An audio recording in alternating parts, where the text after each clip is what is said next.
Hello my wonderful viewers, welcome to my platform. This is Linda's TV show. If it is your first time of coming across this channel and you like what you see after watching, please subscribe, put on your notification bell, set it to all notification. In that way you'll be able to get notified each time I upload a new video, even those without notification. Here we react to all forms of videos, international and local. Every Saturday by 2 p.m. we have our interaction section. You are free to call in to air your opinion about the happenings in our society. Invite your friends, share my videos with your families and colleagues. Do not keep this information to yourself. Myself, I will be sitting down here to watch this video together with you from the beginning to the end. Then we'll go to the comment section and leave our comment, our opinion about the video we watch constructively as we watch this video, my people. White people did not exist before 1681. Again, white people did not exist on planet Earth until 1681. Number two, any claim that this group called white people, any claim that that group is rooted in biology or derived from genes or biology or is innate or is from nature is a lie. Third and final point. As a matter of foundational law, actually let me say it this way, white supremacy has been embedded in the United States of America from its founding as a matter of law. Now, I don't expect you to buy all that, to get all that, to believe all that, at least not now. But my job is to share with you the legal history that proves each of those three claims that I begin with. So let's go. Let's get started.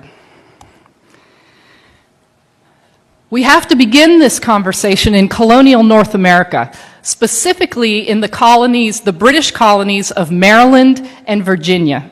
Both were British colonies and both shared a number of particular characteristics. First, their economies were rooted in tobacco farming. If you know much about tobacco farming, it requires tremendous human labor. Lots and lots of workers. So those who owned large plantations, big landholders, constantly needed laborers to do the work to grow the tobacco.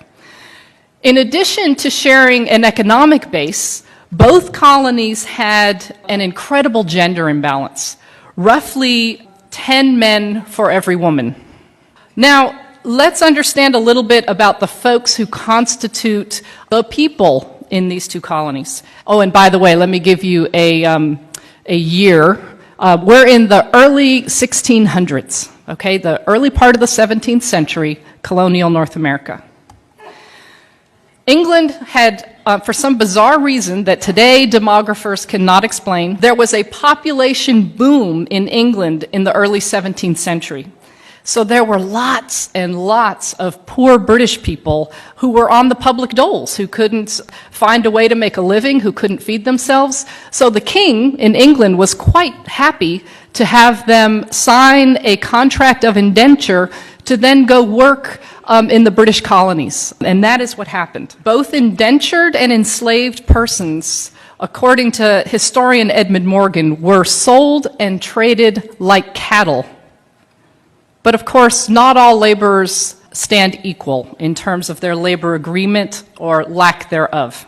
Those who came under a term of indenture worked for a term of years, and presumably this indenture was an agreement that they chose to enter into.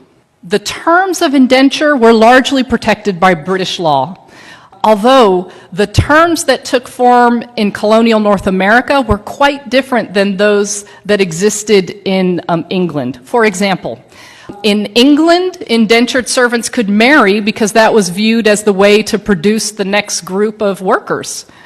In this country, indentured servants were prohibited from marrying, and if women were unfortunate enough to get pregnant during their term of indenture, they added usually about 7 to 9 years onto their term of indenture and 1 year to the father. Slavery, of course, was a status that came with life, work for life. There was neither British law nor international law to prohibit or restrict slavery. What we do know is that at this time period in colonial North America, there were free persons of African descent. We know that landholders freed slaves. They did so in wills.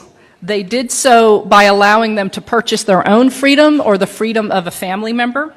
The vast majority of workers, laborers, in colonial North America at this time were British men, British workers, the vast majority.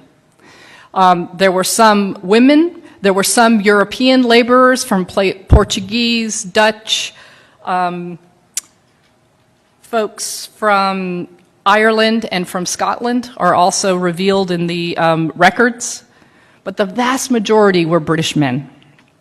There were small numbers of persons of African descent, and there were even smaller numbers of members of native tribes. But in this slide, I'm trying to capture the socioeconomic ladder, and really that ladder should be about as long as this room. The landholding elite are, in today's parlance, that's the 1%. And the vast majority of folks who were in the colonies were laborers. Again, they were British, other Europeans, Africans, and members of native tribes. Here's what I find folks have the most difficult time with. We tend to really struggle with getting a good picture of social life, the social context at this juncture. We're very good at understanding the social relations that exist later, and we'll talk about those in a moment. But pre-Bacon's Rebellion society is something that we generally in this country struggle to grasp. So I'm going to do my best to paint a broad stroke picture of this time period. What we know is that British and African laborers worked, ate, and slept together. Furthermore, the evidence from this period, which covers the first 3/4 of the 17th century, that the anecdotal evidence reveals that they lived under similar conditions and faced the same opportunities and chances to make it once one was free of their term of service, whether free of enslavement or free of indenture. So let's review this. British laborers constituted the vast majority of the populations in both colonial Maryland and colonial Virginia. All men, of course, because the law of coverture, let me tell you something about that law of coverture. The law of coverture is derived from British common law, and it structures marriage. And this is how Barrister Blackstone famously described the law of coverture. In marriage, the man and the woman become one, and the one is the man. You didn't have the right to retain your own wages. You couldn't create estate planning, wills, or trusts without the approval of a man. So all men who were free of indenture or enslavement faced the same opportunities in these colonies as a matter of law. For example, free men of African descent could own servants or slaves, and they did. They could vote, and they did. They could marry persons of the opposite sex. God, and I love that I have to make that qualification now. Woo! They could marry persons of the opposite sex regardless of national origin, and they did. In fact, marriages between men of African descent and women primarily of British descent were not uncommon at all. In one county, 1/2 of the free men of African descent were married to a European woman. There was a challenge to these marriages, but it did not come from the masses. It came from elites, and that's what we're going to talk about next. All right, this little depiction is meant to be a depiction of the lawmakers in Maryland, colonial Maryland lawmakers.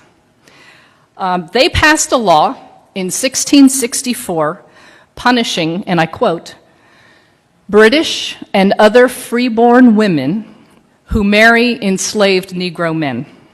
The punishment for entering into these marriages was that the woman herself would be enslaved for her husband's life, and any children they have would be enslaved into their 20s. Now imagine that you are a plantation owner. That's not a bad deal. I get more property. I like that. And that is exactly what happened. Rather than deter these marriages, which is the express intent of the law of 1664, rather than deter them, these marriages were encouraged by property owners because that, in fact, that such a marriage increased their property value. This law of 1664 represents, if not the first, certainly the precursor to anti-miscegenation law. These are laws that punished or prohibited marriage between, notice that white people didn't exist yet in 1664, at least as referenced in that law.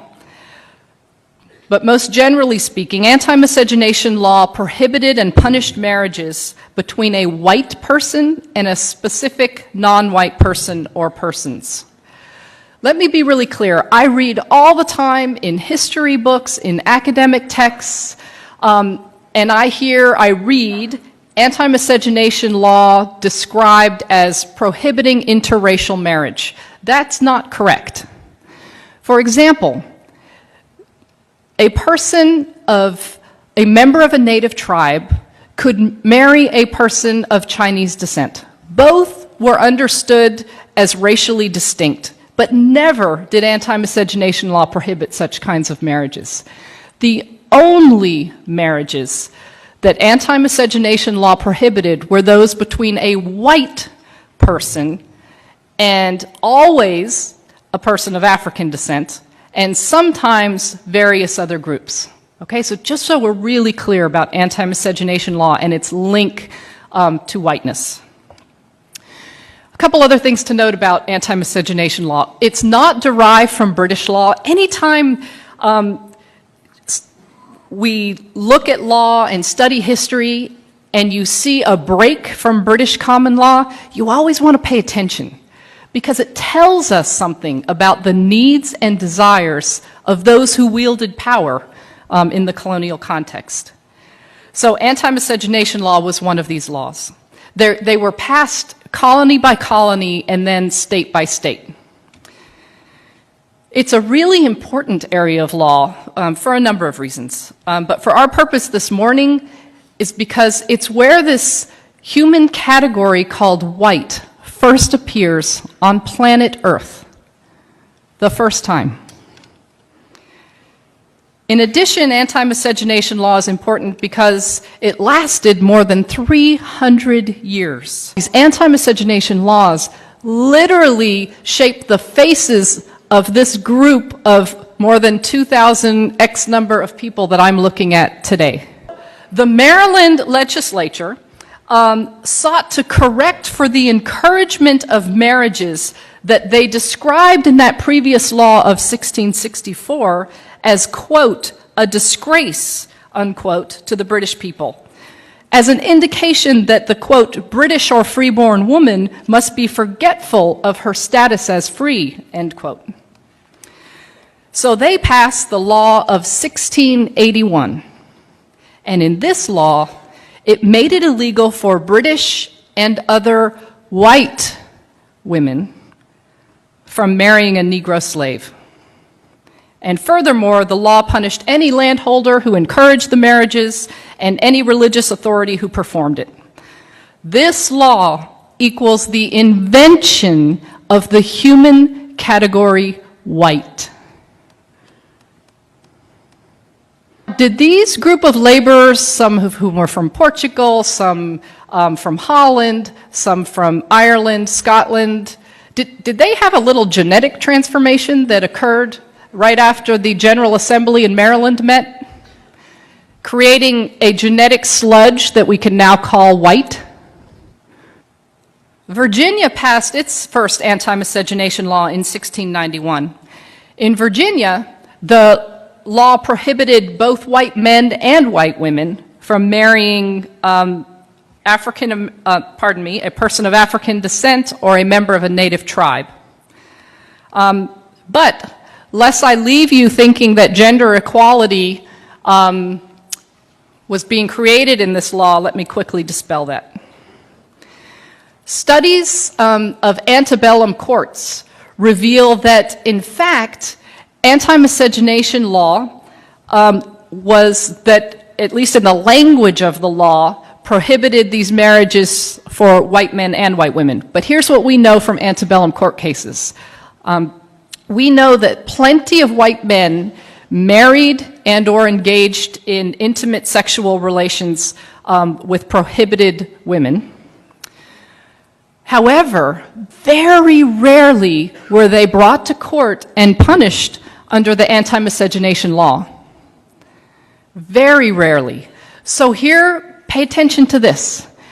This law, in its enforcement, is largely focused on controlling the relationality and the sexuality of white women and non-white men. Furthermore, think about the enforcement practices that come out of this particular law. What's the result? Who becomes more available for who? We see a further step in locating patriarchal power squarely among and within white men. We've talked about the law of 1664 and the amendment to that law in 1681. And we've noted that the key difference between those two is the reference to the group who's of concern. The language has shifted from British and other freeborn to British and other white women in that particular law. So the question becomes, well, what the heck happened between 1664 and 1681? And the answer is Bacon's Rebellion. This was a massive revolt in the colony of Virginia that lasted more than a year. Let me give some background of the seeds of this rebellion, what helped give rise to this violent outburst. Those who were enslaved, I don't think it's hard to imagine, were by definition of their status disgruntled laborers. And remember that pool of readily available workers from England who were poor and happily sent off in the guts of ships? Well, they dried up. That population surge ended, and there was no longer a pool of laborers from Britain available to handle the work on the plantations in the colonies. The result is they began to impose harsher punishments on indentured servants who were already here, so that relatively minor infractions would result in significant extensions to their years of service. Those who completed their term of indenture or who were released from their status as enslaved were frustrated. They were frustrated because the King of England gave almost all of the farmable land to his buddies. And even if they could find land to grow tobacco on, prices dropped and taxes went up. So land and other opportunities became much more limited. So this guy, Nathaniel Bacon, the guy pointing his arm, he didn't have to search very far for disgruntled laborers. Both those who were enslaved or indentured faced worse treatment, and those freed faced less ability to make a future for themselves. Persons of European and African descent fought in the first phase of Bacon's Rebellion against members of native tribes, and then in the second phase of Bacon's Rebellion against the British ruling elite. Nathaniel Bacon ultimately died from wounds that he received in a battle, And England sent troops into the colony, and that eventually quashed the rebellion. But not without having made a significant impression upon those who wielded authority and were threatened by this rebellion. Remember, this rebellion lasted over a year, and records from lawmakers in Virginia to the Legal Oversight Authority in England revealed that over 30% of the population were in support of the rebellion. Here were the lessons from Bacon's rebellion. A united labor force is a threat to the form of capitalism taking hold within the colonies. Virginia lawmakers wrote letters to the Oversight Authority in London explaining that they intended to pursue a divide and conquer strategy in order to prevent future rebellion. It's only after Bacon's rebellion that we see the emergence of white people as a group of humanity. Let's think about this for a minute. 1681, some lawmakers invent a new label for a group of people. Imagine, if you will, just for a second, for fun here, that I'm a lawmaker, and I just pass a law claiming that 3/4 of you in this room are crunchies. Okay? So 3/4 of you are crunchies, and the other quarter of you are not. Who gives a damn? Who would care? Some silly lawmaker came up with a label for you. It's really unlikely that it would mean much. But let's say I follow it with this. Those who are crunchies, you can pay no more than $25 a night for that hotel. No more.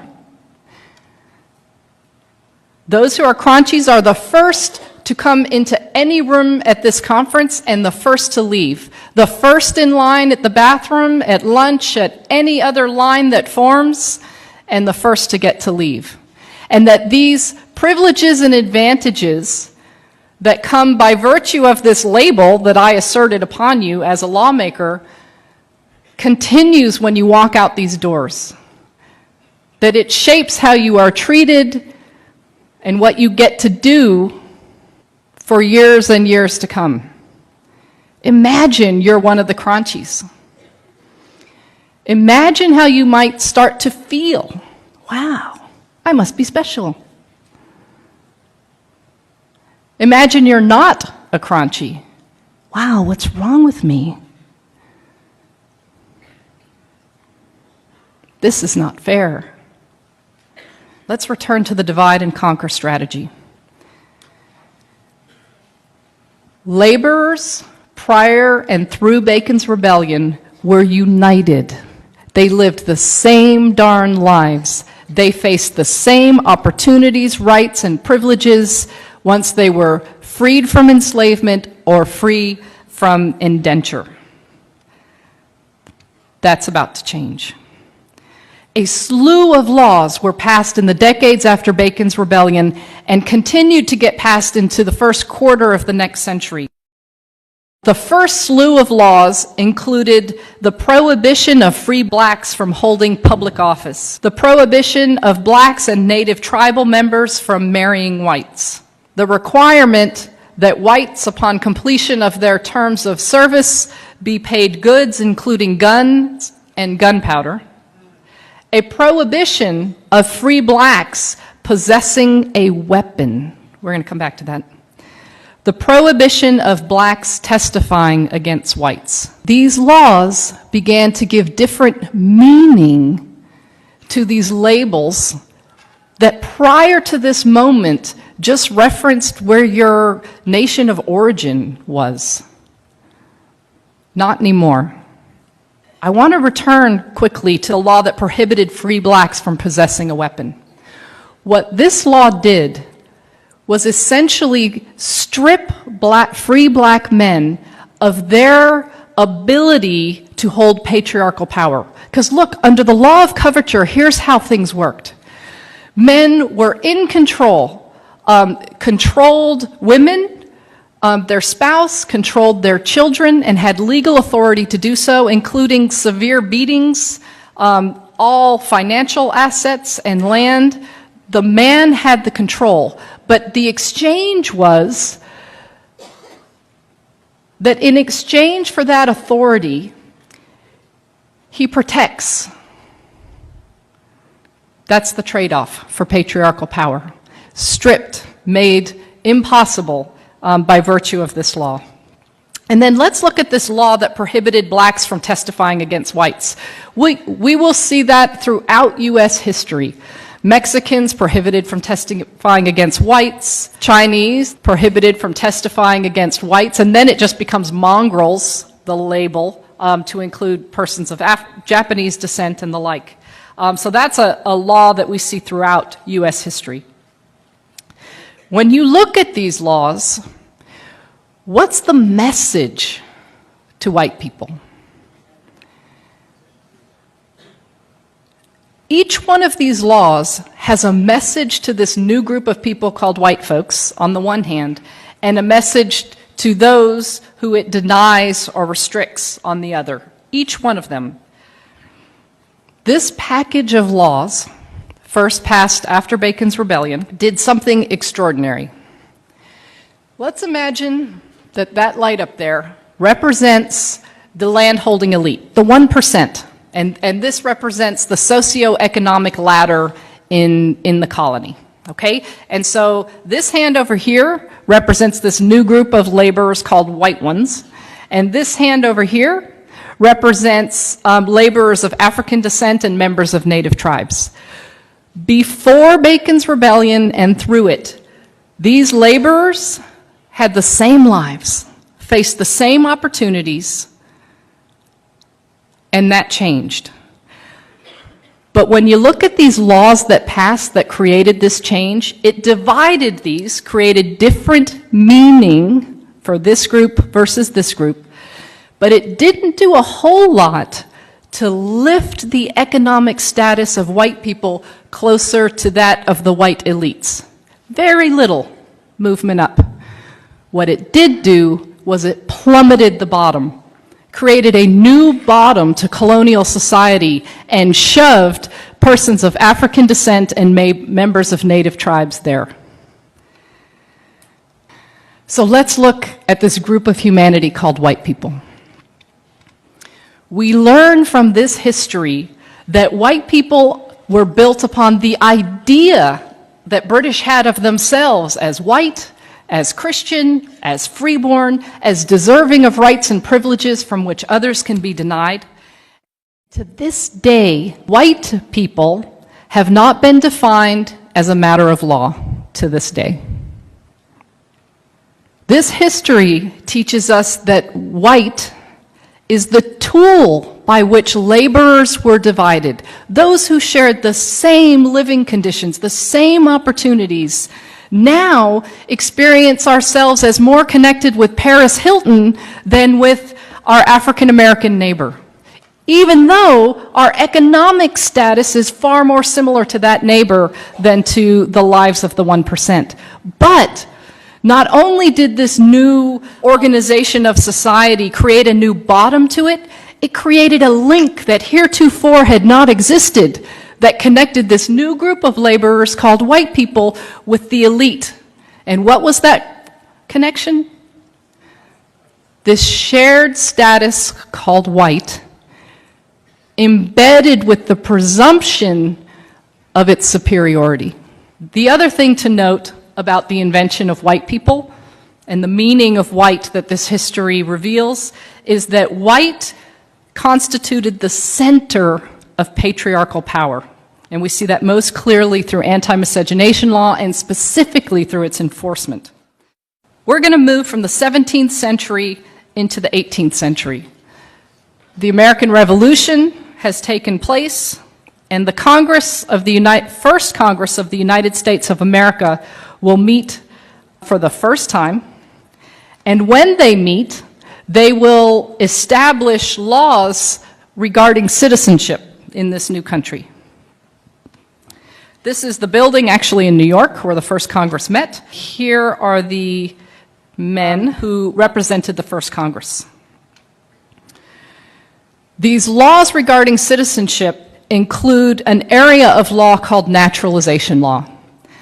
Naturalization law provides the process by which one who is not born in a country can become a citizen. The first Congress of the United States determined 1790 that in order to become a naturalized citizen of this new republic called the United States of America, one had to be white.